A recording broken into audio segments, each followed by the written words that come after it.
नमस्कार, मैं हूं शिवनाथ झा, आर्यावर्त इंटरनेशनल.com के यूट्यूब चैनल अखबार वाला से। मैं अभी नोएडा के सेक्टर 11 में खड़ा हूं और मेरे पीछे सहारा का दफ्तर, यह सहारा का दफ्तर बहुत ही मशक्क़त और बहुत मेहनत के साथ सहारा के जो संस्थापक थे सुब्रतो राय साहब, इसे स्थापित किए थे।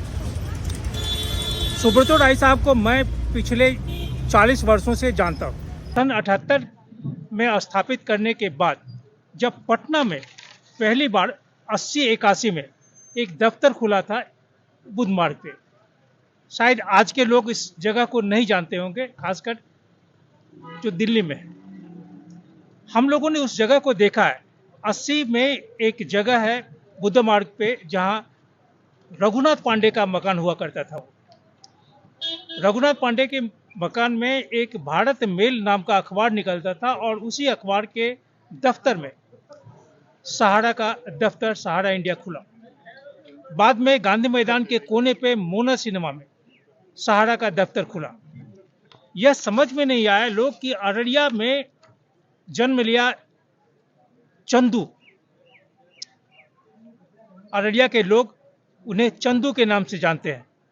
अररिया में जन्म लिया चंदू कब सुब्रतो राय बन गया और कब सुब्रतो राय से सहारा श्री बन गए, यह लोगों को मालूम नहीं हो।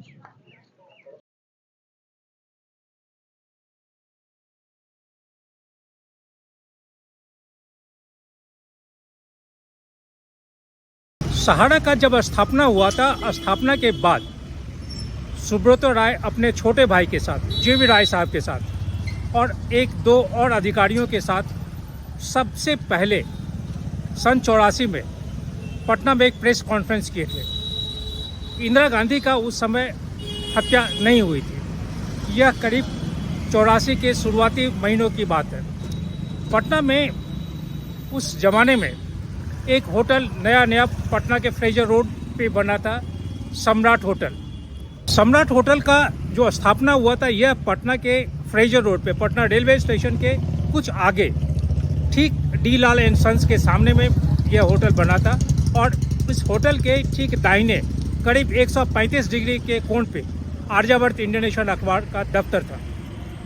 सन 84 में सुब्रतो राय साहब उसी होटल में प्रेस कॉन्फ्रेंस किए थे। यह होटल था आरा के एक बहुत ही सबल, बाद में उन्हें कोऑपरेटिव माफिया के रूप में लोग कहने लगे, तपेश्वर सिंह का ये होटल बना था। उस होटल में जब वो उन्होंने प्रेस कॉन्फ्रेंस किया तो मैं उस प्रेस कॉन्फ्रेंस में था। इंडियन नेशन अखबार का रिप्रेजेंटेटिव होने के नाते मैं उस प्रेस कॉन्फ्रेंस में गया था और वहाँ पे बहुत सारे संवाददाता थे, क्योंकि पटना में यह पहला प्रेस कॉन्फ्रेंस था सहारा का। सहारा 78 में बना था और उसके बाद पहली बार इस तरह की बातें हुई थी एक प्रेस कॉन्फ्रेंस के माध्यम से।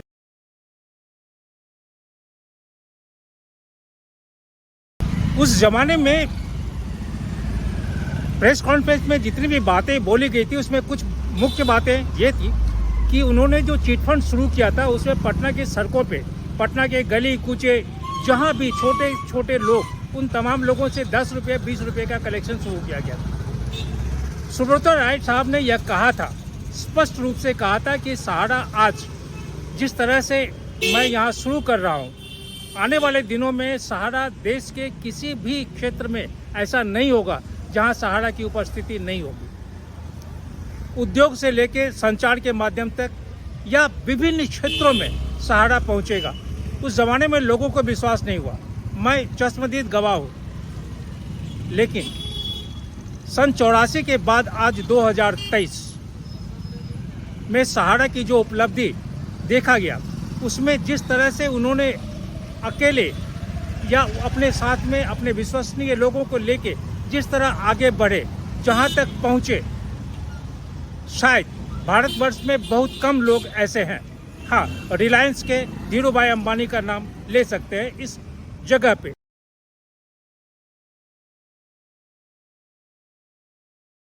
सुब्रतो राय साहब का जिस तरह उनकी मृत्यु हुई और उस मृत्यु में उनके दोनों बेटों का नहीं आना, यह बहुत बड़ा प्रश्न उठाता है। नवंबर को बैकुंठ धाम में अंतिम संस्कार किया गया। सुब्रत रॉय की अंतिम यात्रा सहारा शहर से चलकर लखनऊ स्थित बैकुंठ धाम पहुंची। सहारा के सुब्रत राय साहब शुरू से अंत तक अपने कर्मचारियों से लेके बाहर जहाँ जहाँ भी गए, वो उन्होंने संस्कृति की बात कही, उन्होंने अनुशासन की बात लोगों से कहा।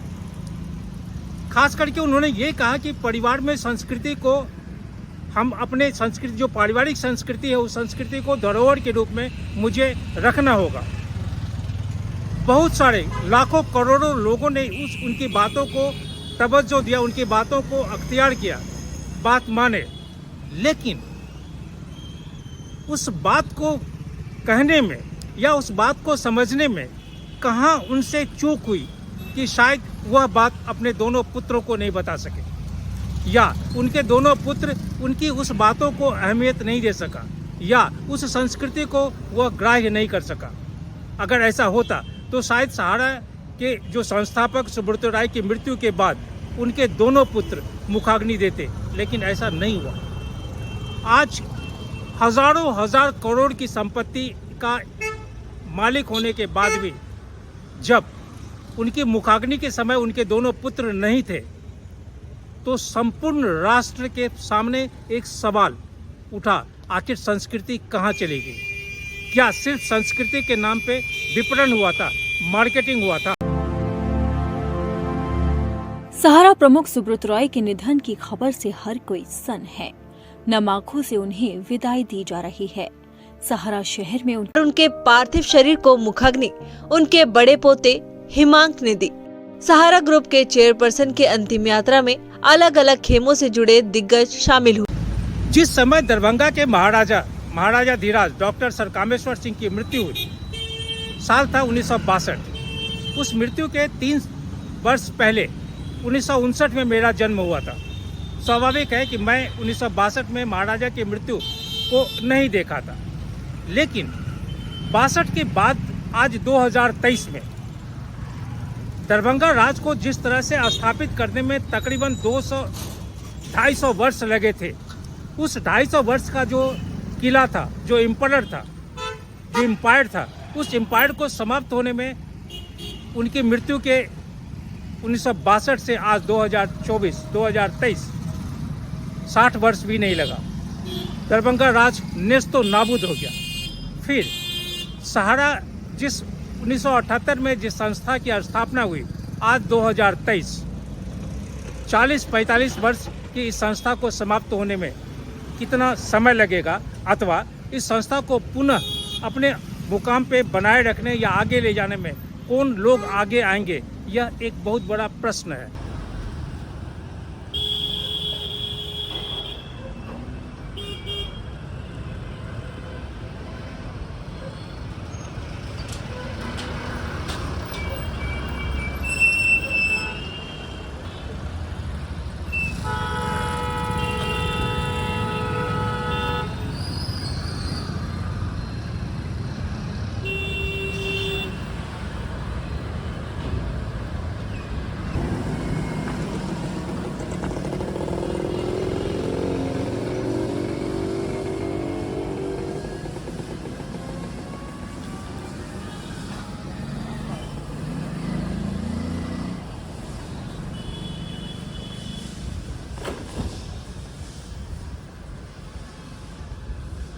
सुब्रत राय साहब की मृत्यु पिछले सप्ताह 14 तारीख को हुई। 14 तारीख को मृत्यु होने से पहले 7 नवंबर 2023 को उन्होंने एक चिट्ठी लिखा है। चिट्ठी है CO ऑर्डर नंबर है, रेफरेंस नंबर है 001/101/4145। ये लिखा हुआ है इसमें, टू ऑल कंसर्न। ये पत्र उनके हस्ताक्षर से है। हस्ताक्षर में सुब्रत राय नहीं होके सहारा श्री। इस कहानी में आप आगे उस चिट्ठी को पढ़ेंगे। इस चिट्ठी में लिखा हुआ है कि while navigating the vast landscape of diverse activities of Sahara India Parivar, it needs to be remembered that to sustain a productive work environment, a coordinated and effective administrative system has to be in place. Though it has always been a concerted effort of mine to look into all such administrative matters that necessitated my immediate attention / approval. It is not practically possible in view of my packed schedule.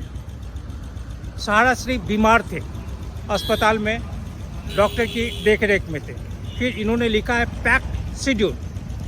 It has therefore been left that no person of a stature and rank be given all administrative powers, so that decisions are made swiftly and all obligations and commitments are met within specified time frames. As such, it has been decided that O.P. Srivastava be vested with these additional responsibilities. It need not emphasize that Sri O.P. Srivastava has become a priceless asset to our parivar and has attained unanimous acclaim for his ability to be in forefront of administrative activity and taking quick and appropriate decisions.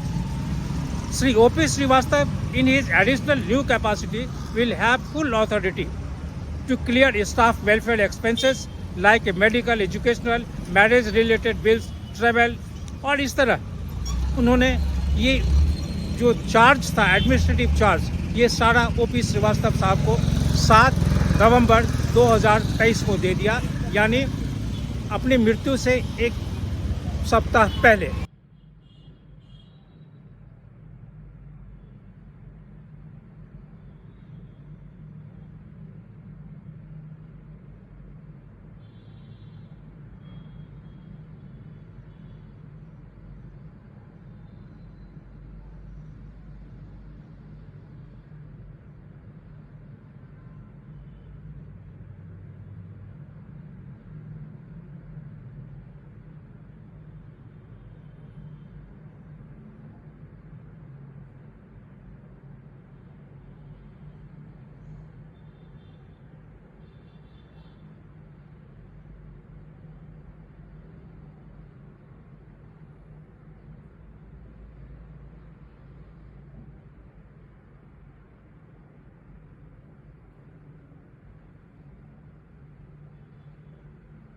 Subroto राय साहब की मृत्यु की सूचना corporate communication करता है, जबकि सुब्रतो राय साहब के परिवार में उनके भाई, उनकी पत्नी, उनकी बहन, उनके 2 पुत्र और बड़ा पूरा परिवार है।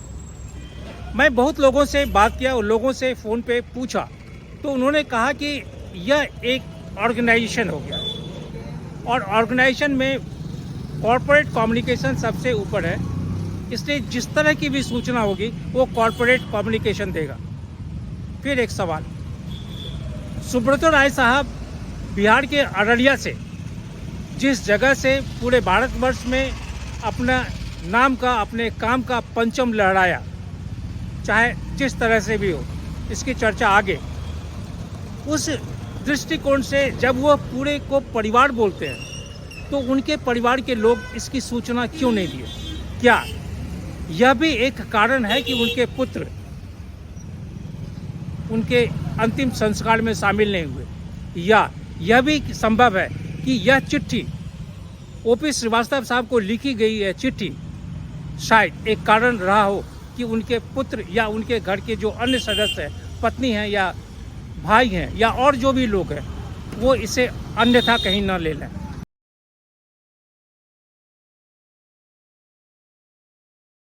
भारतवर्ष का 78 के बाद या 80 के दशक के बाद से आज तक शायद ही कोई व्यक्ति होगा जो सहारा से ठगा नहीं गया होगा।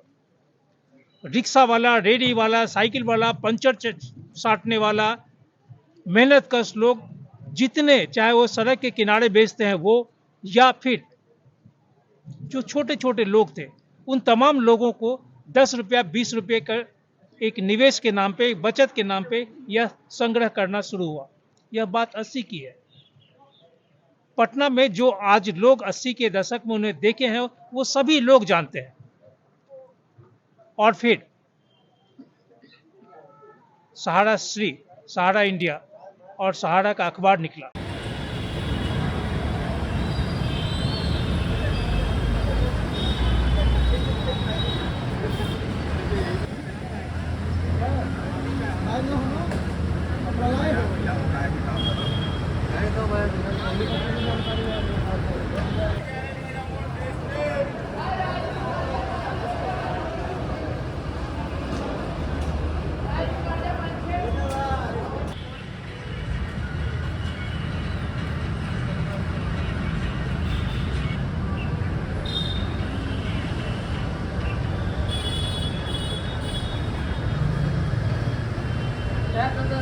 शायद इस बात पे लोग माने अथवा नहीं, लेकिन लोगों को ये मानने के लिए एक बार विवश जरूर होना पड़ेगा।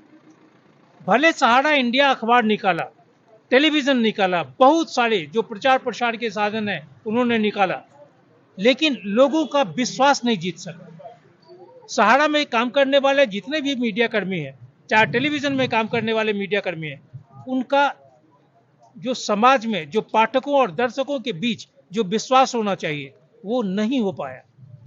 जो दूसरे टेलीविजन चैनल हैं, मैं किसी का नाम नहीं लूंगा, लेकिन जो दूसरे टेलीविजन चैनल है चाहे अखबार वो हिंदी का हो या अंग्रेजी में, उनके पत्रकारों का या उनके संपादकों का या उसमें काम करने वाले लोगों के प्रति समाज का, पाठकों का, दर्शकों का जो विश्वास रहा वो सहारा के साथ नहीं हुआ।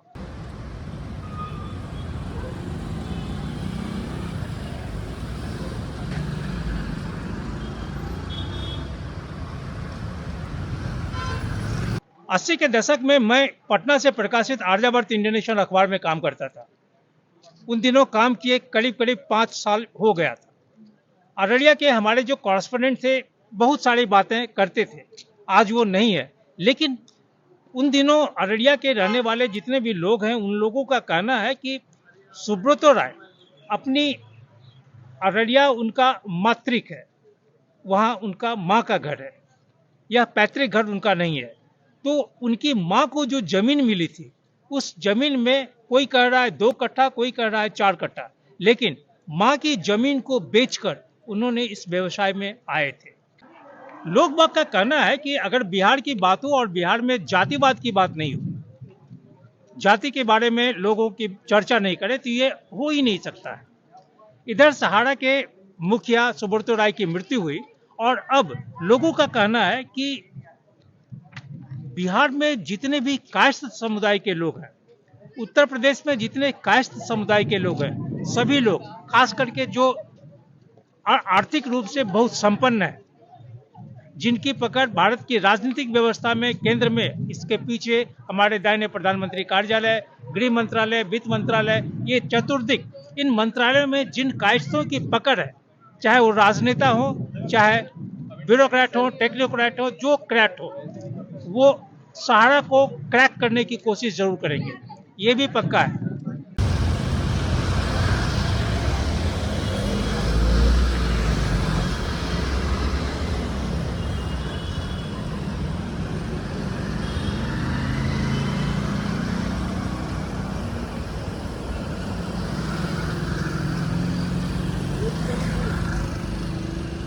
बहुत सारे लोगों ने इनकी मृत्यु को दर्दनाक भी कहा है। उनका मानना है कि सेबी में 25,000 करोड़ रुपया जिस तरह से ब्लॉक हो गया, उस सदमे को वो बर्दाश्त नहीं कर सके, क्योंकि भारत के न्यायिक व्यवस्था में जितने भी इनके विरुद्ध मुकदमे पड़े हुए हैं, भारत में जितने निवेशकर्ता इनके विरुद्ध भारत के विभिन्न न्यायालयों में मुकदमे दिए, उन तमाम मुकदमों को देखते हुए इस बात पे कोई शक नहीं है कि इन्होंने अपने जीवन काल में अपने संस्थान को आगे बढ़ाने में घपलाबाजी या गड़बड़ी नहीं किया, गड़बड़ी किया है।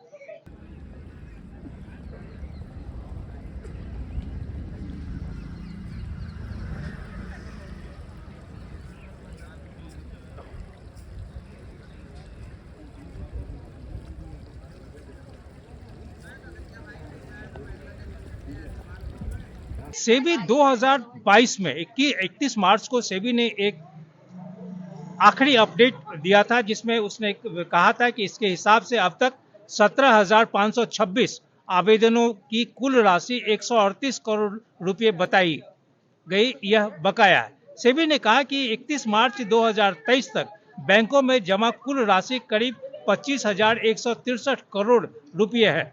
अब इन पैसों का क्या होगा, इसी को लेकर बहुत बड़ा सवाल है। इस बात से इनकार नहीं किया जा सकता है कि सुब्रतो राय 70 के दशक के बाद या 80 के दशक के शुरुआती दिनों से लेकर अपने मृत्यु तक भारत के विभिन्न क्षेत्रों में, खास करके खेल कूद के मामले में उनका जो योगदान रहा, यह योगदान शायद किसी भी दूसरे क्षेत्र के लोगों का नहीं रहा। वित्त का मामला हो, रियल एस्टेट का मामला हो, मीडिया का मामला हो, होटल का मामला हो, या चिट फंड का मामला हो, विभिन्न क्षेत्रों में उन्होंने अपना वर्चस्व स्थापित किया, एक किला बना। इस बात से भी इनकार नहीं कर सकते हैं कि रेलवे के बाद सहारा में पूरे भारतवर्ष में जितने लोगों को रोजगार दिया, अनपढ़ अशिक्षित से लेके पढ़े लिखे लोगों तक, वो शायद आज भारत के किसी भी निजी क्षेत्र के उद्योगों में उतना रोजगार नहीं मिला था।